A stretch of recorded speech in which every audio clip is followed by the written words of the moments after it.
Hi there, and welcome to the Skylight Books author reading series.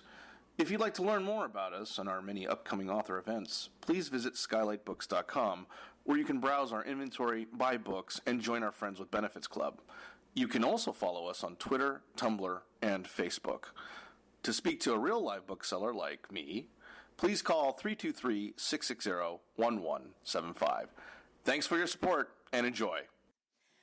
Today, of course, we are absolutely delighted to have Tosh Berman in conversation with Jason Schwartzman.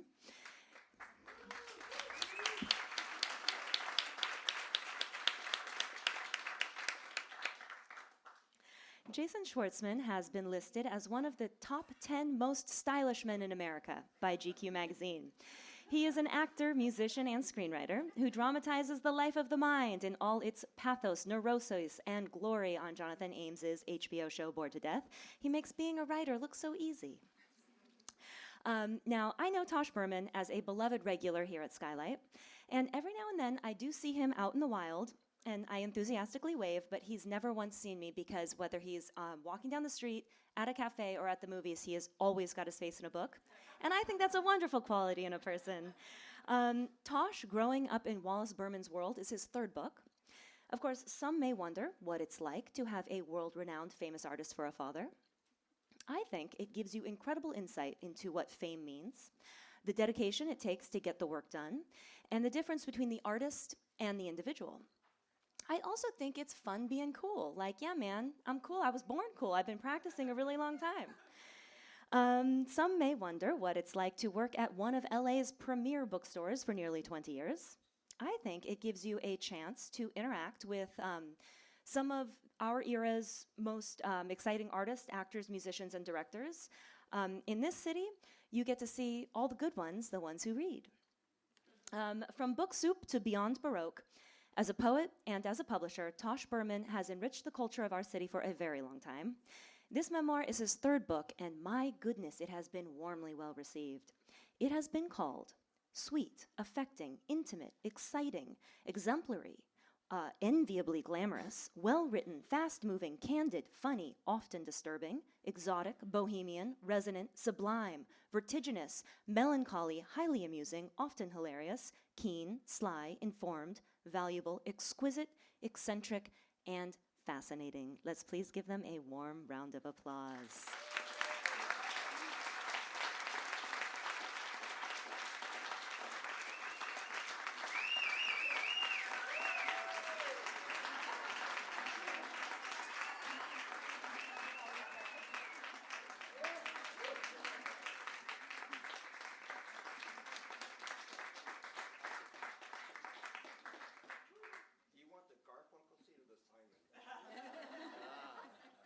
One's higher than the other. Okay. I guess I'm Garfunkel.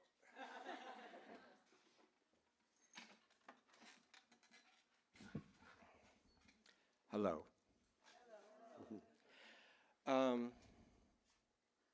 I suffer from social anxiety, and I crave on it. The panic, the sense of fear, is something that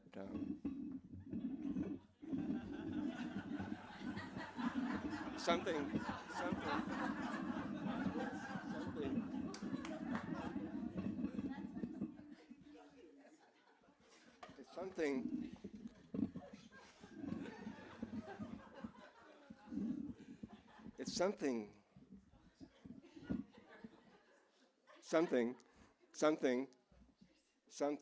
I got it.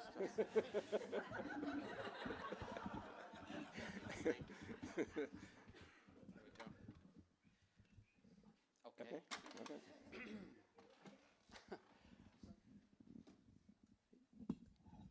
You're okay? Hello. Hello? Okay, good. Thank you. Do you know her? Huh? I don't.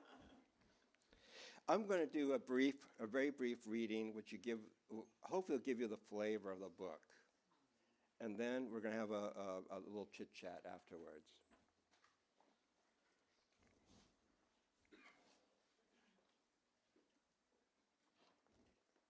A Note on Wallace Berman, February 18th, 1926, February 18th, 1976. My father, Wallace Berman, was an artist, or I should say he is our artist. Though his body is not here anymore, his art is very much part of this world. He considered the father of the California art assemblage movement, but he also was one of the first artists to work with a photocopier, specifically a Verifax, which was a wet chemical process copy machine for office workers. Wallace got a hold of one and eventually modified it to make art. It became his brush, canvas, and camera all in one. He also known for his art and literature journal, Semina, which was handmade, individually numbered, and signed, and only given out to friends or people he admired. He was a pioneer of DIY publishing without a thought of financial profit or concern for the art market. He also never left the medium of sculptures, making works on rock and boulders. He was a charismatic figure in the arts landscape from the 1950s until his early death in 1976. I never believe it was a coincidence that he's one of the faces on the cover of Sgt. Pepper's Lonely Hearts Club Band, or that he appears in the background of Dennis Hopper's Easy Rider, or his appearance in Andy Warhol's Tarzan and Jane Regained, sort of. Wallace never gave interviews to the press, nor did he like talking about his art. He did art and only did art. He was a family man, but that doesn't adequately express who he was. It's my hope that this memoir will reveal not only yours truly, but also the presence of Wallace as a father, the Batman to my Robin, as well as the constant misery and disappointment of him not being here. But we do have his art, and he does live in my book. I'm not going to read that. I'm not going to read that. I'm going to read this. I have 50 chapters in my book. And you can read it in order, like chapter 1, 2, and 3, or you can just pick up the subject matter. There's no tricky titles. There's no misleading name of chapters. So this one's called Secret Headquarters. As a child in San Francisco, I became a fan of Walt Disney. And I want to read this because Walt Disney is actually from this area. He's from the Los Feliz area and the first Disney studios. And within a mile or walking distance, he invented Mickey Mouse here. So as a child in San Francisco, I became a fan of Walt Disney without, in actuality, seeing any of his films or cartoons. I mostly knew his work through the Mickey Mouse Club and Zorro TV shows. Also, my grandparents, Dodo and Martha, bought me board books, and they were actually Disney related. Being a child of the early 1950s, I couldn't avoid the world of Disney. It was virtually impossible. I never had a love for the Disney cartoon characters, but Zorro had a huge appeal for me because he wore a mask and seemed to be a very soft man when he was Don Diego. I loved the duality of the feminine man and the male masked hero. From a young age, I was always attracted to comic strips and comic books with a masked man or woman. Looking back, it was almost a sexual mania, but I liked the idea of someone hiding his or her real identity from the world. In my imagination, I often thought myself as Tosh, but a Tosh whose real identity was a masked figure fighting for good or evil. I also needed to have my place, and I needed time to be alone. I get physically and mentally drained when dealing with the public or even another person. Some people have to be with more than one person or a group on a regular basis. I am not one of those people. For me, the mask serves as an excuse to run into the world but remain hidden from the populace. In an odd way, the masked Tosh is the real me. I imagine the writer Tosh is the masked Tosh. The everyday Tosh is a character I made up to deal with everyday issues or social obligations. I learned how to read early via comic books. I was attracted to the illustrations or artworks more than the stories themselves, as well as to the paper stock and the scent of the comics. There was something so fragile about the newsprint they used at the time. Nowadays, the comic book page is of higher quality, but in my childhood, it could easily tear or yellow if placed in direct sunlight. I would go to secondhand bookshops and raid their comic book section. The copies I was attracted to were the ones that weren't taken care of, bent pages, loose bindings, the ones that had the thoroughly read look. Comic books at the time were meant to last forever. They had a decaying aspect that I found quite beautiful. There was a textual pleasure of holding an old comic book and even smelling it. The scent of an old comic was a combination of mold, due to dampness, I imagine, and ink. I was attracted to the advertisements in the back of comic books for venturesome items, such as a log cabin. My dad bought me one through one of the ads. In the illustration, it looked relatively large, with a beautiful, realistic drawing of a boy around my age standing by his new log cabin home. I remember the child in the ad was wearing a Davy Crockett outfit and coonskin cap.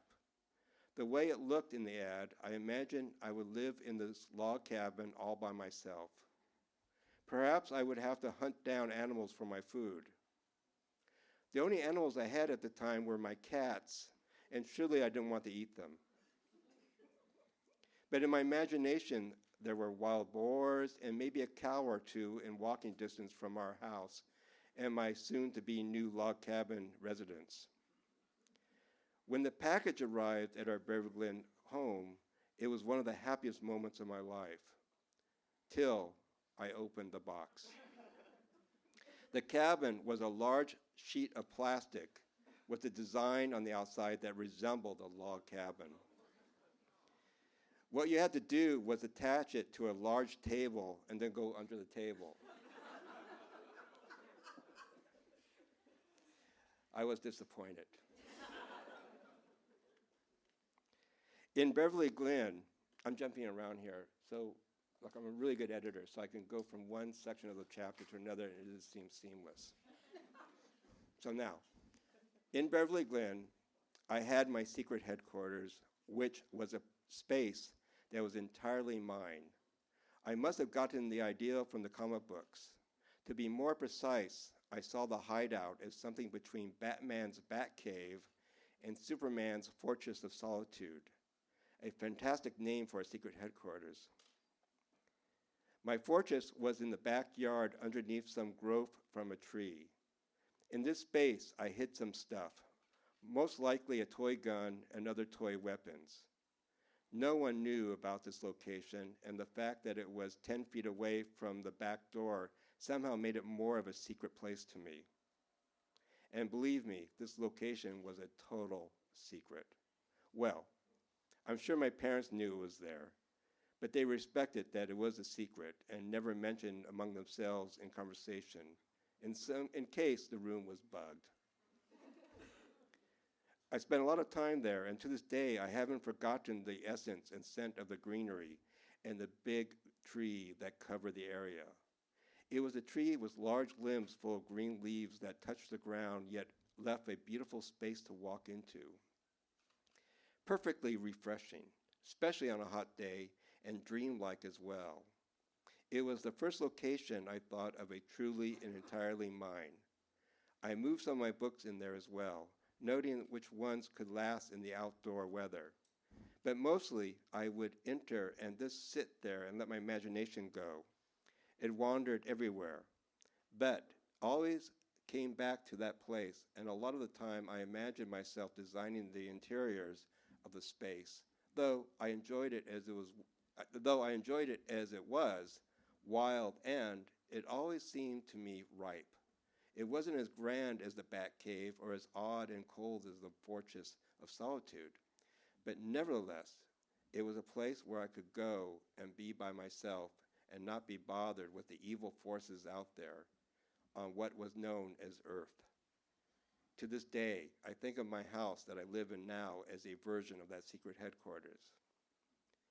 I used to imagine my father was a crime fighter.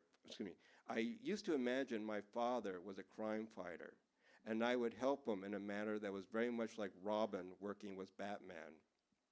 Perhaps Batman was that type of fantasy for a lot of kids. I know there's talk about a homosexual element in Batman, but what if it isn't homosexuality? What if the fantasy is the expression of kids wishing their dads were Batman and they were Robin? I think that's a stronger fantasy than the sexuality of Batman and Robin. I imagine millions of kids believe in this fantasy, and that's why Robin had endured for so long. The fact that a child can read Batman and think of him as a father is both charming and disturbing at the same time. A son joins his father in fighting crime, yet he knows Batman will protect Robin, and maybe vice versa. Looking back now, it's evident that as a Robin, I didn't protect my dad in the end.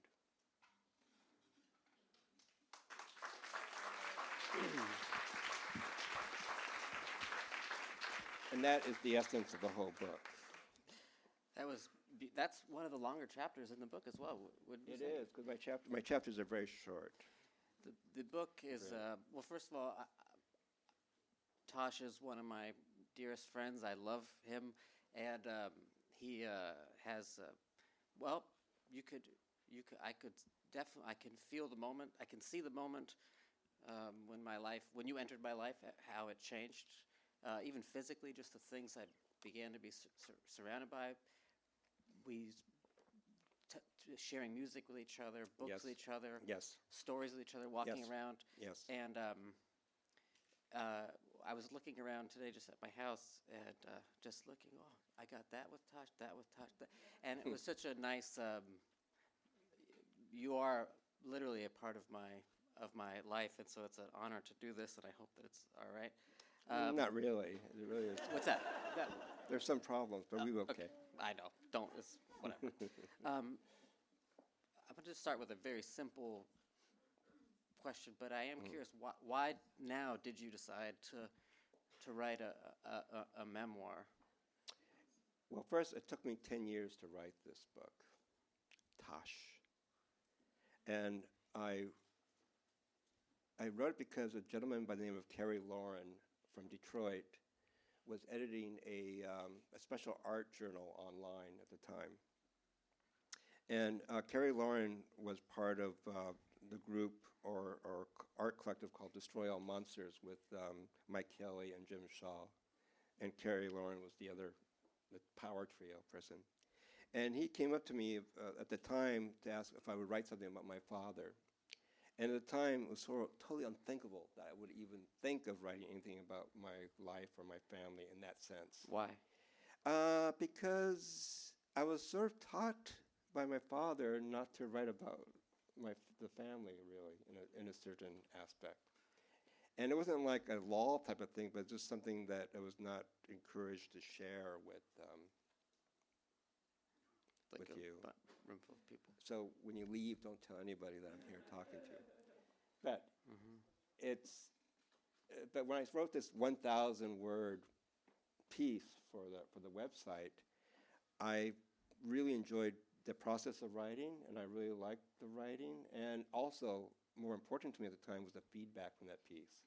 I got really positive feedback from individuals that I respected at the time, who I don't like anymore right now. But it was really it was a great experience for me to actually do the writing and then getting that feedback, and I started writing the book seriously right after that point. But the memories and the things, the stories in the book, were they all there in your head as and you've just been waiting to write them, or what is it like, the process of?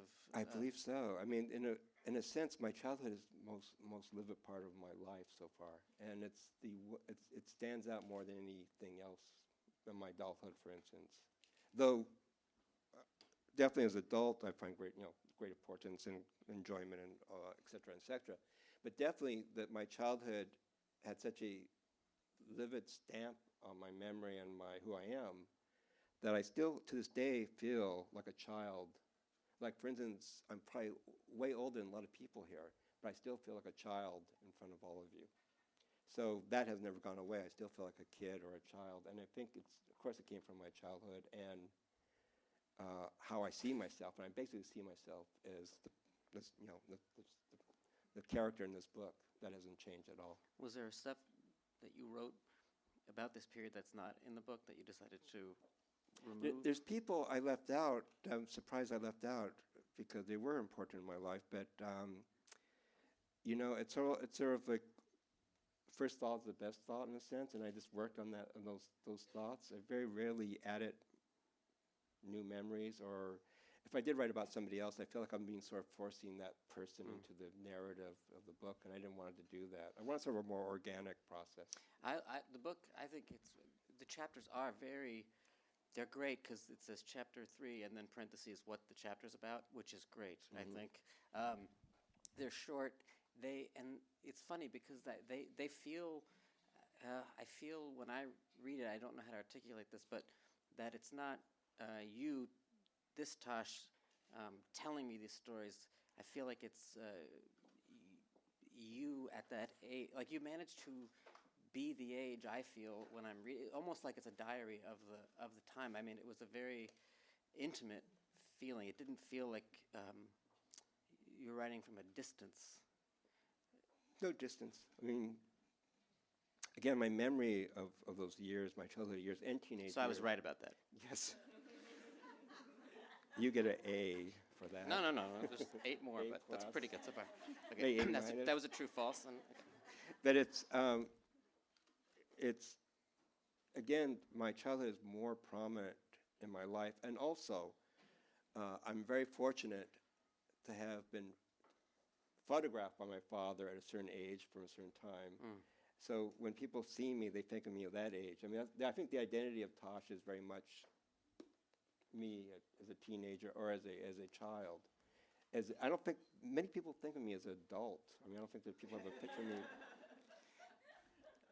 If I was an actor, I would be getting roles as a child. I think even though I'm 64 years old, I think I would get But you were around adults really more than children. Yes. I mean, in the book, you're taken out and you're just a part of your parents' lives in a way that I think is great. Yes. But what did you feel like? Did you feel like a child when you were a child? Yes. Or did you feel like you did? Yes, absolutely. I feel like definitely a child. But, very, very much so. But you were included with. You were the only child typically with all these Yes. adults. I would go, for instance, You didn't get. Yeah. For instance, I'll be taken to an event like this, and I'll be a child, and I'll either sit on my mom's lap or Wendy's lap, maybe.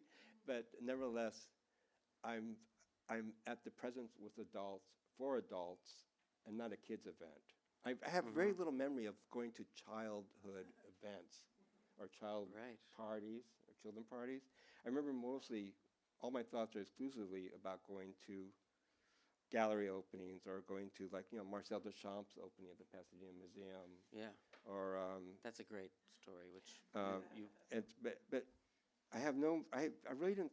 I'm my only child, so I really didn't spend that much time with other children. Nor did I had a need to spend time with children. You were kids. Yeah, but you'd be with adults. But did you feel? I would like to ask a question. I didn't understand what that conversation, or were you always just sort of observe from a distance? I had to be quiet, and then being quiet meant I was not told you must be quiet. It's just basically by the mood of the room or the essence of the environment. I'm a child in an adult surroundings or setting.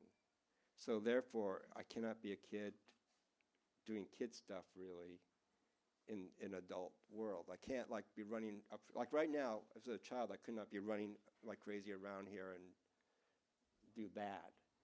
That I could sit down there and be a proper young gentleman. Would you be interested in this discussion? No, I mean, not this, literally this. I'd probably be. Or would you be? I'd probably be looking at what you're wearing and thinking about Please. your shoes and my shoes Please and no. from the audience and like thinking, oh, that's a pretty girl over there as a child or something. Well, I'm else. just so like I am like just so curious about like what you were aware of at the time. You know, like you met Marcel Duchamp, or you just the way you describe things, like your relationship to reality is This is my relation with Marcel Duchamp. huh? I went to this opening. Everybody was dressed really nicely. It was kind of a formal affair. When Duchamp, or Marcel, that's what I call him, was in a room, his presence was very strong in that room. So all the people in that room were totally sort of focused on this presence of Marcel Duchamp.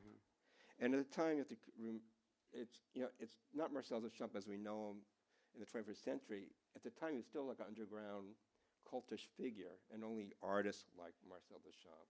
It wasn't like it's sort of like if I use a music, it's like Sid Barrett's in the room. I remember, oh my God, Sid Barrett's in the room. And if you're a musician, but if it's like Roger Waters, go, oh, it's Roger Waters, Right. it's Roger.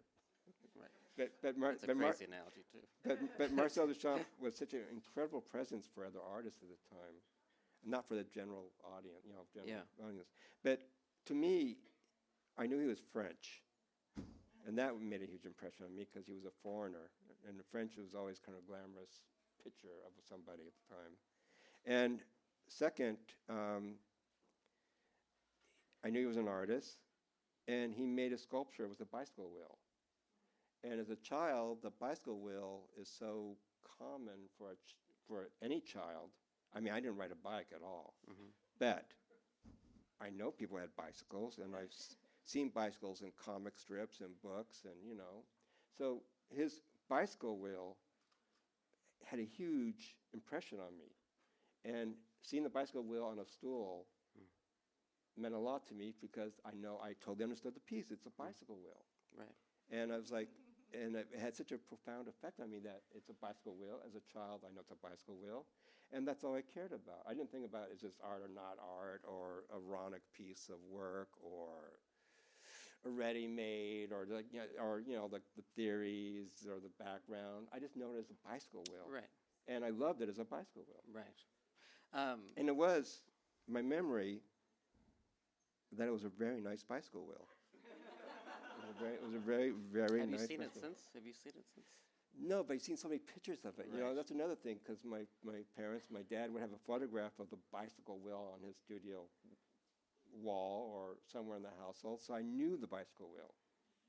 I didn't know the urinal too much. I mean, we had a toilet at home. We didn't have like the male urinal, so that didn't mean anything to me. Or the shovel. I never worked. I never like shoveled anything. That didn't mean nothing to me. But the bicycle wheel. But It was incredible. and he Incredible knelt down and shook your hand, right? Huh? He came down and shook your hand, right? He did. I think it was Walter Hops, who was the curator of the Duchamp show and a very prominent person. And he introduced Marcel Duchamp to my mom, my dad, and to me. And Marcel Duchamp, in that sort of Monsieur Perrault, the very sort of polite, just bent down and smiled and shook my hand. This is a convoluted question, In the same hand, I touched Elvis Presley's hand by shaking his hand. It's not in the book, but from Marcel Duchamp to Elvis Presley, it happened. not in the same room. Not in the same room, but the same city, Los Angeles, Yeah, here. in California. Have you ever been starstruck? Not starstruck, that's a good question. Yes. I've been starstruck in the sense of one of our oldest friends is Billy Gray, who's an actor who was in the show called Fathers Knows Best. It was a huge show in the 50s and early 60s, and he played Bud. And I can't remember to be exact if we knew Billy when the show was happening or afterwards, but Father Knows Best was repeated on a consistent basis on TV. So when I watched TV, I realized that's Billy, our friend, and I could not really distinguish between Bud and Billy at all. I mean, it seemed to be the same person, same character. And the second time that I was starstruck, that's not starstruck, that's the sort of the perception of somebody real on TV. And I mentioned earlier that we had a dog named Rover, and I would watch Lassie. And my dog would sit in front of the TV set watching Lassie, whenever Lassie's on. And he would like look, when Lassie's barking, he sort of cocked his head. And then he went back to the TV set, trying to logically figure out, is Lassie in the TV set? Yeah. So in that sense, I thought of Billy being in the TV set, and sort of I looked in the back of the set. Well, you do in the book that you talk like there is like a you have an admiration almost for things that have an artifice or that are or the fake. what's artifice and what's true. Yes. The other one I was starstruck as a child was the Rolling Stones. You know, that was like a huge thing, and then eventually I met Mick Jagger at the Tammy show through my dad. But at the run through of the Tammy show. But then that's what's so more amazing is that it wasn't the actual the dress rehearsal. It was before. You were like one of the 4 people. I was with my father. We're at the dress rehearsal. We were invited to stay at the Tammy show, but my dad didn't want to stay for the show, which is fine. Why not? We saw it. You already saw it. He was not. For some reason, he was not interested in seeing the whole show. I don't know why. But oddly enough, I'm just going to go into about my dad's work. He had an 8mm camera with him always at that time, and he would shoot just whatever he finds interesting. And he had the camera at the rehearsals, and this is before copyright or being, he could have shot anything he wanted there. Right. And he didn't. And it wasn't until the Tammy movie, the Tammy show was like a rock and roll variety show in the early 60s. And it was taped, filmed at the Santa Monica Civic, and it was like the Supremes, the Stones. James Brown did a famous, incredible performance. Beach Boys. All in one day. All in one day. One time. And my dad, we went to see when the movie came out. It was a film concert. When the movie came out in a movie theater, we saw it in a movie theater, and my dad filmed it from the movie screen. So it's interesting the fact that he could have filmed it there in the person, real one. but he actually preferred the distance of that world through like a filter in a way. But I feel that when you write in the book, you talk about like your relationship, like you are in every moment of the book, and yet you are at a distance from it. I know you're writing it at a distance, but it seemed like you were at a distance. That's what you're describing, at least. Is that correct? I mean, that's another right one? Okay. I do feel, I think maybe because I'm an only child, or just, I feel distant from things more than I feel close to something. Mm-hmm. And this comes to getting starstruck. I met Brian Jones. He became a good friend of my parents. And Brian Jones, in case you don't know, was one of the key figures of the Rolling Stones in the 60s and died in the late 60s. And I remember seeing him, and it's like, I couldn't believe, like he was in our living room, or our room, because we didn't really, we just had a room. And he looked exactly like he walked off the back cover of the Aftermath album.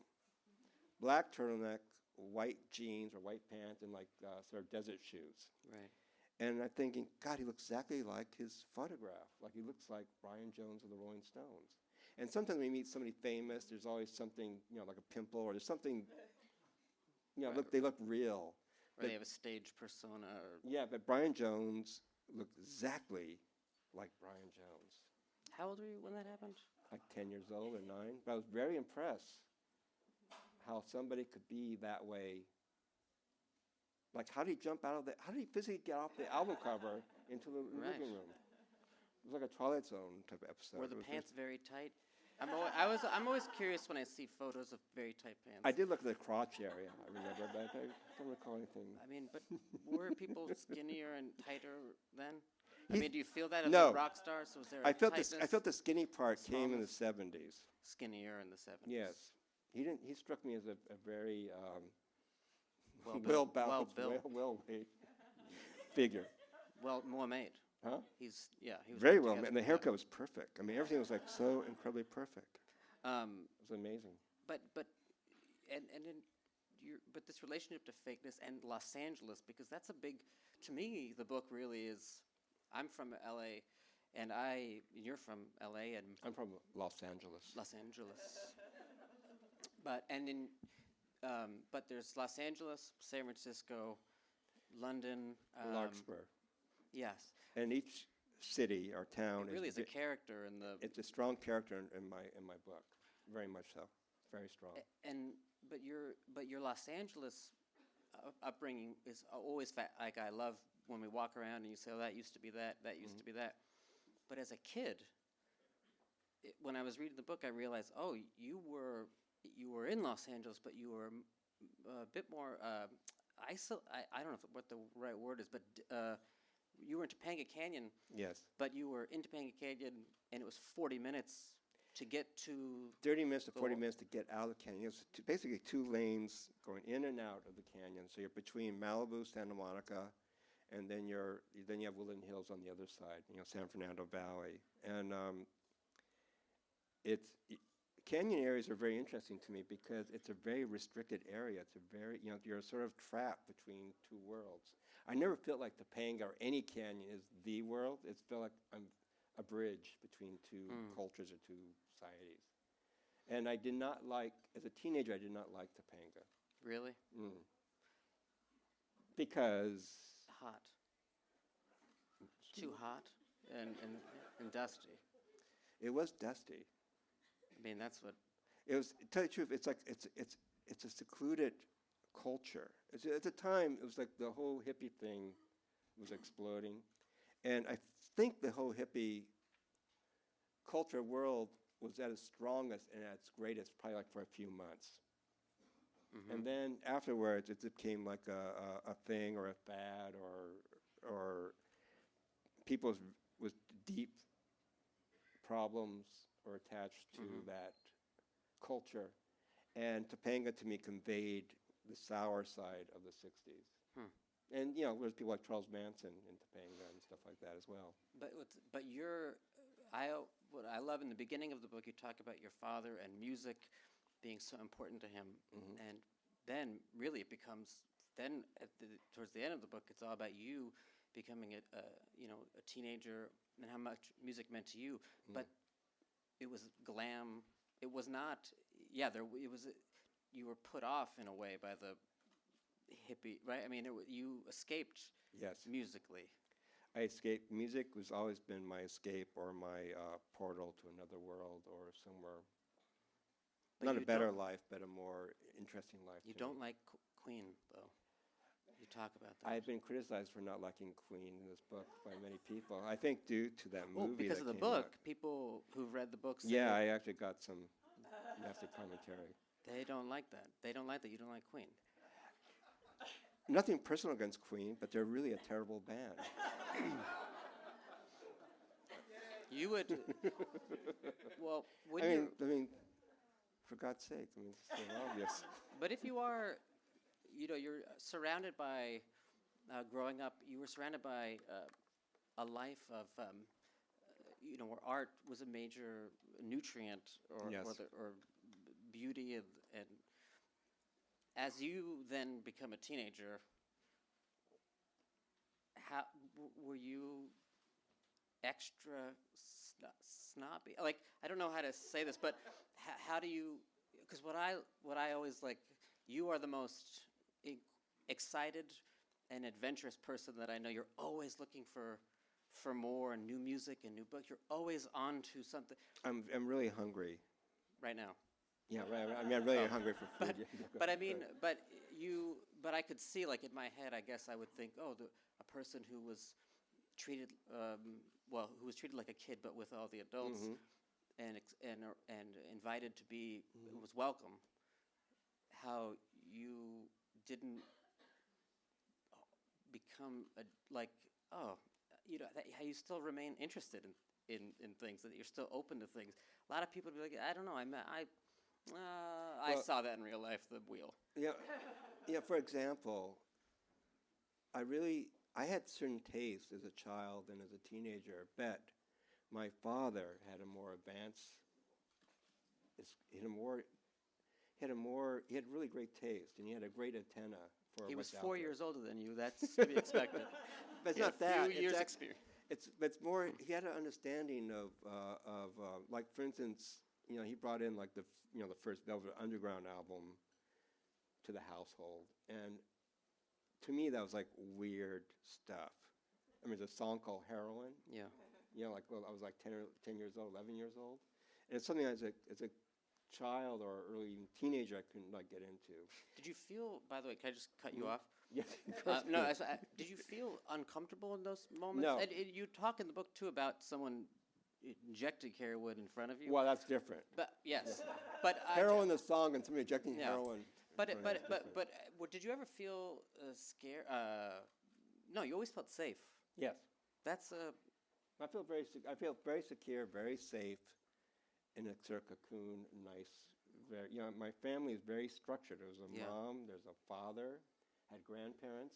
Where a lot of people in Topanga were, single moms who had a, boyfriend, biker boyfriend, or drug dealer, biker boyfriend. bass player, and so there's a sort of wilderness, I felt among all these ruffians, I felt like I was Oscar Wilde.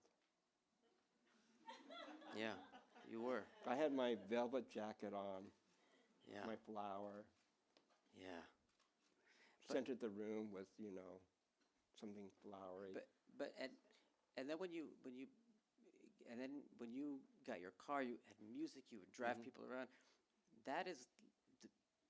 Were you always a sharer? Were you always into Yes. curating a moment in a way? To this very moment, I'm still a sharer. And the one thing I like about school, the only thing I like about school is show and tell. Where I think even first grade or kindergarten, when you take something from home and you show it to the public or to your fellow students, I love that. I love bringing a record, book, picture, whatever it was at the time.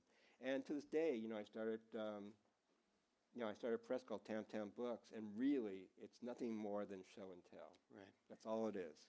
It's like somebody I discovered, and I just want to share that information with other people. Not really out of, I just have a need to share certain types of information. Not all information, but, Right.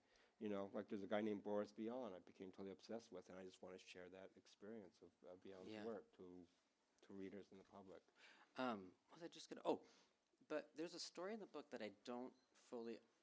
Well, I don't understand, but it's the limited edition story. Do you want to? Can you just talk about that for 1 second? What limited comic book thing? The stamps on the comic Yeah. books. I'm curious. I don't. I need There's to a take lot sip of. water Me here. too. There's a lot of levels to that story. There's a lot of levels. Um, As a child, I had a comic book collection. And it's not as serious as other people's collections, but it nevertheless was my collection. yeah, it was serious to you. To me. Bless and, you. And at the time, I think, Again, bless you. and I think it was That was good, Marvel good. Comics. It was Marvel Comics I was into. It was probably like when I was 12, 13, 14, something like that. So I became sort of obsessed, like, if I'm going to get one, of course I have to have issue number 2, and of course issue number 3. And even though number 4 sort of sucks or not interesting, I had to complete it, so I kept going on and on. So I had a good inventory of comics, but not crazy, insane amount, but a good, honorable collection. Strong. Curated. Strong. Curated collection. Strong. And one day I came to, it was in Topanga Canyon. I went to my room to do inventory of my comic book collection. Because you have to do that when you have a Really? collection of anything. Yes. You were making sure it was all. Well, to make sure it's revisit See what- the experience of having number 1 with number 2 is so great, and then 3. And I had piles. Yes. So I looked on the top of the pile, and I noticed on the cover was a stamped collector's item. And I thought, not like from the magazine itself, but it was actually stamped collector's item. Then I looked the one below that, collector's item. And I went, and then below that, collector's item. And then I sort of took the pile, then I, collector's item. And then I went to the very bottom, like number 1, stamped collector's item. And then I looked in the drawer. I had a drawer, and I looked in the drawer, and sort of secret stash, unclassified comics, and not really been put in inventory yet, or collector's item. So I'm getting kind of creeped. I mean, it was very creepy. It was like I tried something, and I think it was handprint and I realized every comic book I had in my room and elsewhere stamped collector's item. So I was like, kind of, it was scary. You were scared. I was very scared because every one was stamped collector's item.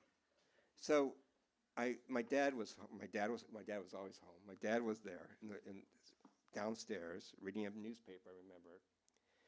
And I said, Dad, I have to talk to you about something. This is something really serious right now. So I tapped his shoulder to get his attention, And he looked, he did this. And he looked at his what? And on his forehead was collector's item. And then what was the moment after that? I didn't have a magazine collection anymore. I sold it or I traded. I traded all my comics. Why? Because I felt at the time like it didn't like it ruin the collection. It sort of brought out how ridiculous it is to have a collection of something so possessive, right? Possession. It's terrible. But to possess something like a collection of comic books is meaningless and stupid. It's stupid. But was that what it was? Do you feel like it was to the lesson in don't? To me, that comic book collection was very important. Yeah. So, but I totally took the opinion that this is all pointless. I became like sort of a Herman Hesse character, just sort of like Siddhartha, living. But it struck me as funny because he did these really strong, crazy practical jokes like that. He actually went with a hand stamp and collected. When I was not there, went every comic book and stamped. Yeah, that's a lot of effort. A lot of effort. And to put it back like it had never been touched. Yes. By the way. Yes, he did. This thing. He did. So the time that he spent doing that, and then I thought maybe it's like a signal. Maybe it's like a sort of. My dad never said, "Do not do this" or "Do not do that." He left things up in the air a lot. So because we never had discussions of sorts like, "Son, you should not collect these comic books. They're taking space." You never sat down and talked about much. Never. Ever. Well, we talked not in that sense, no. Right. But we never discussed why he did that. Like, was it funny? Was he trying to teach me something? And that duality is something I sort of live with and sort of had to understand or not understand.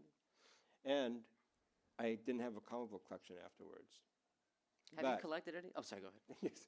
But when you get back in the book I mentioned, I don't make a lot of obvious, when you read the whole book, you don't find pathways and roads. Yeah. He had a collection, as a teenager, he had a collection of View magazine, which View magazine was the official surrealist publication in English from surrealists who moved to New York from the war years, and they had their own publication.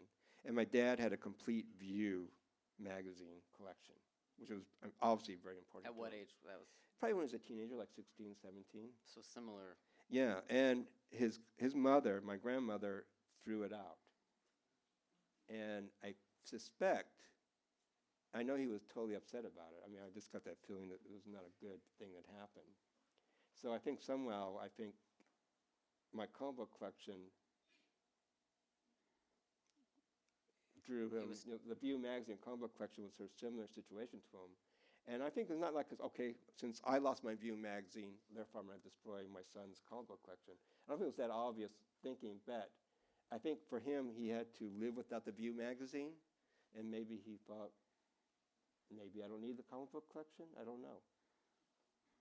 But his possessions, were they precious to him?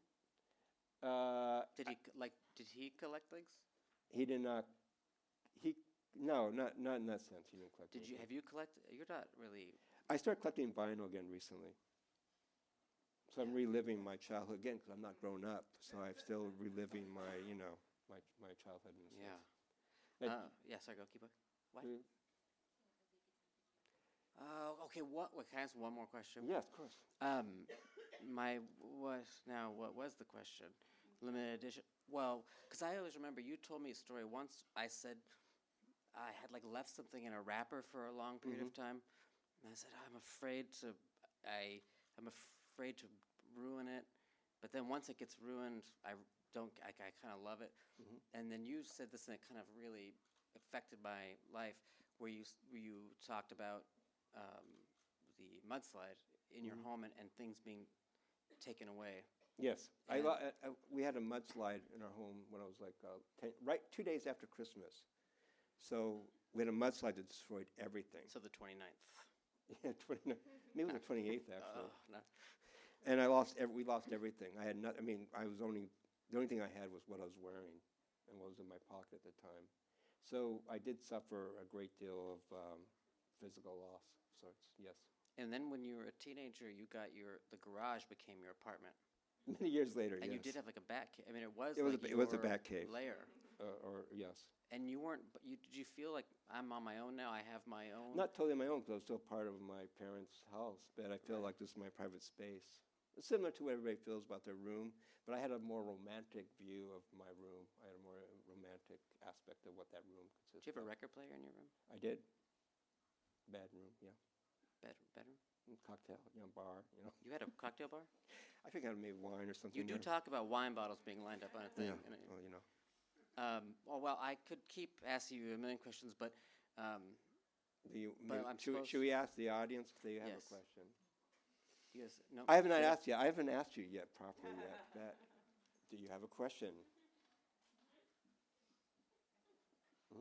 Got one down here, Tosh. I'd love to hear what specific items you brought to show and tell. As a child, it was probably like a favorite book, a childhood book of sorts. It could have been a record at the time. I started buying records when I was like 10 years old, allowance money or money that my grandmother gave me. So it more like it probably was a book or a record. It could have been a toy, something like that. Nothing weird that like your teachers or nothing like your dad's magazine or something. No, like that. no, never, no, never. Oh, just strange items. It was always a childhood, children's stuff. Yes. I was wondering where you got your music information from. Where Yeah. did you hear music? Did it come radio, TV, just records, or car, radio? All above. Was the reception good in Topanga? Yeah, that's a good question.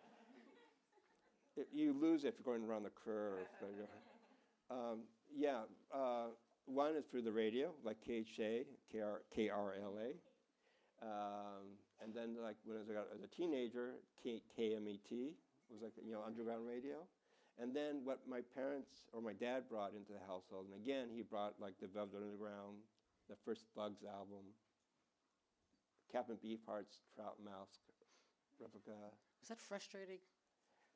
In a way, because when you're a teenager and music and you becomes you want like your own, like to have someone else bringing in really brand new, cutting edge music. He just had a very I mean, strong. it's He had a very venturesome taste in music, and I remember him playing "Bitches Brew" by Miles Davis. We had an 8-track in our car, and he would blast "Bitches Brew," and I thought, "What in the hell is this? What is this?" It's like I couldn't relate to it at all at that time. But now, all the records that he brought in, decades later, I have grown to love and appreciate it. Could you speak a little bit about the photos that you chose to place in the book? Mhm. The ones of our grandmother were very, very touching to me, and I had never seen them before. So were they all pictures taken by your dad or others? By my father. I have about 60 photographs in this book. It's not one section, it's like throughout the book. And 99.9% is all taken by Wallace. And it's a lot of family pictures of my grandparents and people of that sort. But a lot of them of me as a child. Yes? Did your parents have wild parties? And if so, how did you react to them? I just remember the fights and the violence and the sex and sort of the children prostitution Yeah, thing. yeah. You talked, yeah. The pedophile parties and No. That's my favorite chapter. It's wild. My parents had parties when I was a baby. Or very young. They had parties a lot in the Beverly Glen house. But it's always been more of a record listening party or just drinking wine. It was not like crazy, wild, decadent, interesting people coming through and talking to each other.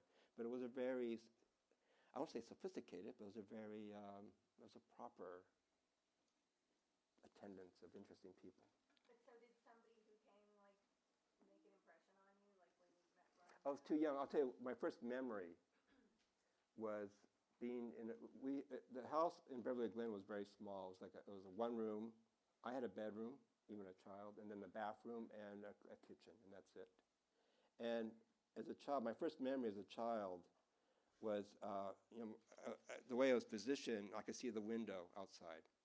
And so there'd be a party in the other room, and I hear noise, and I'm like, I'm a baby. And I remember looking at the window and seeing a face coming up slowly on the back of the window and had blood on it. And it's like he was just pulling himself on the window sill very slowly, trying to get a scene. So that's my first memory. Ever of life. For me, it is. Wow. And that person was Rambling Jack Elliott, who was a well-known folk singer and portrait bohemian artist of sorts. Did he fall? Was he? I think he was drinking and he fell. He fell outside. But he fell and then he tried to pick himself up, either drunk or just hurt himself, but he was bleeding. He was outside by himself and he fell. Well, there's probably other people out there, but he chose my windowsill to pick himself Can up. I ask one really silly question? I swear, I hope it's not too personal while we're talking about your memoir. But Yes. Nowadays, like especially like when I'm with my wife or children, if we have like a disagreement or something, there's like an effort to let's not talk about this now. In a house in that situation, how much were you aware of your parents' relationship? That's a good question. Now, to tell you the truth, in a small house, I didn't really notice anything like tension or it worked perfectly well together. Yeah. I mean, to me, it seems like it. Was he saying that because I was sitting here? I never seen this person in my life. No, but there might have been arguments and stuff, and when you hear arguments, it's always upsetting for a child. Right. But nothing. But usually the next day, it's you don't remember. More question? Any more questions? Oh yes. Did your dad have a separate space where he made his art, or was this like in the house? Did you make art growing up too, or did he have a separate studio? I never made art, and my dad's first studio space was that one room in Beverly Glen, which is a cabin, which is served with a sleeping space and this social space. So the left side was like his workspace, and then only when we went to Larkspur, which was a houseboat, he had there was a really funky storage space, and that was like his dark room and studio. And then when we moved to Topanga, my apartment, before it became an apartment, Yeah. he worked in the garage as a studio. And then later he built his own studio next property over. But I spent a great deal of time with him, helping him, or in the presence while he was doing his artwork on a consistent basis.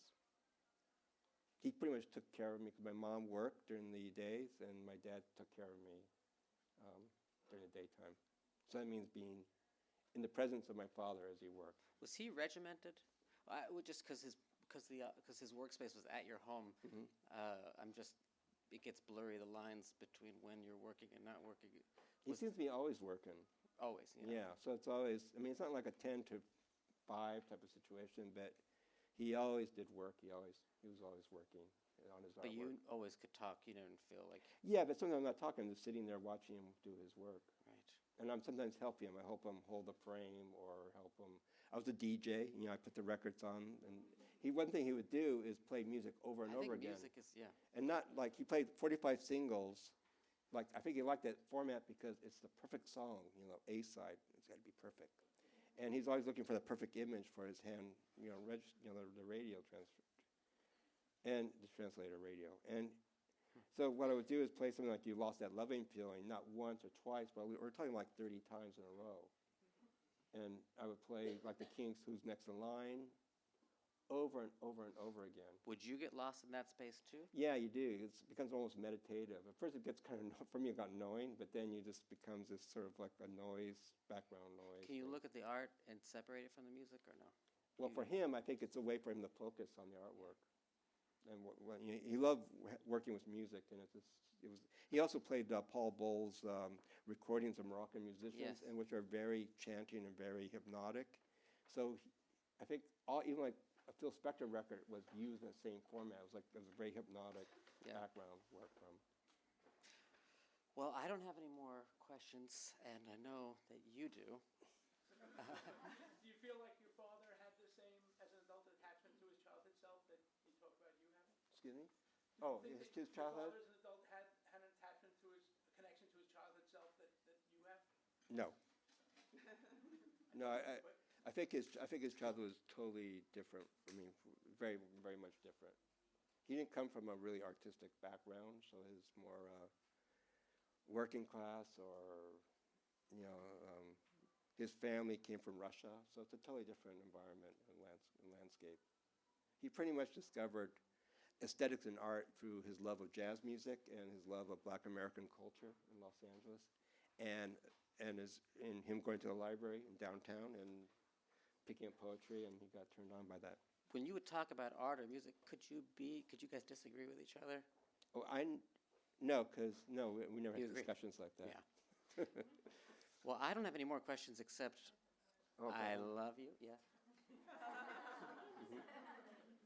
Was your father, was there a part of your father that you would call a mystic? And are you writing poetry? I wrote a book of poetry called The Plum Is. Oh. I know. Are you now writing? I wanted to plug my book. Oh. So. You want to know if I'm still writing poetry? I'm not at the moment. I feel I wrote the perfect poetry book for me. Yes. Oh, thank you. You're gonna do Why another go one? on? You're gonna Why another do volume 2? And then the other question about mystic. Yeah. No, bet. To me, it was my dad. I didn't pick a mystic thing at all. But I know other people want him to be a mystic, or they felt a mystical presence in him. But I think that's them projecting their feelings towards him. Yes? One more quick question. I'm stuck on the mudslide. How old were you? I think about 10 years old, 10 or 9, something like that. Scary. Well, I tell you, it was not scary. It was scary, but it was truly what happened. Really, we were in the house. It was me and my mom. It was pouring rain. We heard like a strange sound back of the house, so we just walked out, and then the whole house like this went splinters. And the loss of losing everything in that one instant was horrifying. But also something I learned even after my father died, what happens afterwards. It's like when that house got destroyed, many people came on the property looking for things to take in front of us. It's sort of like it's open, like it's got destroyed, so we can pick up whatever we want from here. So there was no guilty feeling, it was a really strange feeling having people go over your property and picking stuff from it. So I learned a lesson.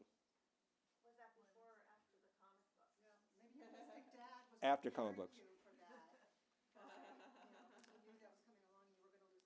Yes, or lose my father. I have for one sure. last question for you. What are you reading now or listening to now that you'd like to share with everyone that's like a recommendation? Vic Damone's Greatest Hits. I find it the missing link between Scott Walker and Jack Jones. And Stravinsky's very minor work, but nobody knew he did a disco record, a really disco record. It was Come very, on. Something he did. How think, is it? Is it? Well, it was for the Ballet Rouge. So, Oh, wow. so yes, it's like an early disco record that him and Picasso put together. Wow. And I'm the only one who has a copy of this, so it's quite exquisite. Can I hear it? No, it's very too special. Well, thank you so much, you guys. I thank you for coming, and Tosh, thank you for writing this book. Thank you, Jason. Thank you, Jason. Thank you very much. All right. Who's next? Who do I interview next? next? Who's next? Bring on the next writer down. Next show. You've been listening to the Skylight Books author reading series. Don't forget, you can listen to this and all of our other great podcasts at skylightbooks.com. Thanks again for stopping by, and we hope to see you soon.